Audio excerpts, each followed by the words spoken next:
हार मान्यो भने त सकिहाल्यो नि जिन्दगी, तर हार नमानु नै सफलता रहेछ।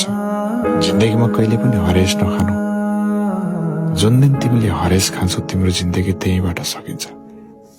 तर जुन दिन तिमीले आफूलाई फेरि उठाउने कोसिस गर्छौ तिमी सबैभन्दा अगाडि हुन्छौ, सबैलाई जित्छौ।